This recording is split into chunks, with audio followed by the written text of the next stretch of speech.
ભાવનગરના શેત્રુંજી પર્વત પર ફરી એક વખત સાવજોની લટાર જોવા મળી। પાલીતાણાના શેત્રુંજી પર્વત પર ફરી સાવજની લટાર। પર્વત પર સાવજની લટારના દ્રશ્યો મોબાઈલ કેમેરામાં કેદ થયા છે।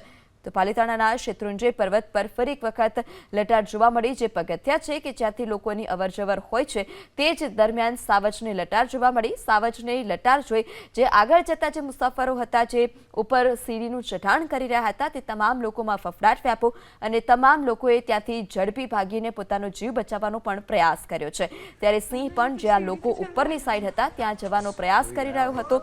ત્યારબાદ તે ફરીથી જંગલ વિસ્તારમાં જતો રહ્યો। ત્યાં હાજર પ્રવાસી રાહદારીએ આ સમગ્ર ઘટનાનો વિડીયો કેદ કર્યો છે।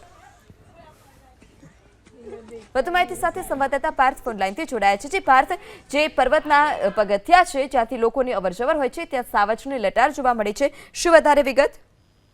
તો ભાવનગર પાલીતાણાનો જે શેત્રુંજી પર્વત આવેલો છે તે બૃહદ ગીર તરીકે જાણીતો છે। આ વિસ્તારની અંદર અનેક વન્ય પ્રાણીઓની અવર જવર રહેતી હોય છે। ખાસ કરીને જે લાયન છે, સિંહ છે, તેમનું રહેઠાણ બની ગયું હોય તેમ અવારનવાર શેત્રુંજી પર્વત ઉપર સિંહની લટાર મારતા વિડીયો જોવા મળે છે। ફરી એક વખત આ જે વિડીયો સામે આવ્યો છે તેમાં યાત્રિકો પણ સિંહની લટારને જોઈને થંભી ગયા હતા અને જે યાત્રિકો છે તે પણ પોતાના મોબાઈલની અંદર આ સિંહની લટારનો વિડીયો કેદ કર્યો હતો। આ જે વાયરલ વિડીયો છે તે ગઈકાલનો હોવાનું જાણવા મળ્યું છે। શેત્રુંજી પર્વત ઉપર જૈન સમાજના જે યાત્રિકો હોય છે તે યાત્રા કરતા હોય છે અને એ સમયે આ જે સિંહ છે તે આવી ચડ્યો હતો અને પોતાના મોબાઈલમાં વિડીયો કેદ કરી અને સોશિયલ મીડિયામાં વાયરલ કર્યો છે। પરંતુ અવારનવાર સિંહ જે પ્રમાણે બહાર નીકળી રહ્યો છે અને લટાર મારતો રહ્યો છે તેને લઈને વન વિભાગ દ્વારા પણ સુરક્ષા વધારવી જોઈએ તેવી માંગ ઉઠી રહી છે। જી પાર્થ, માહિતી બદલ આભાર।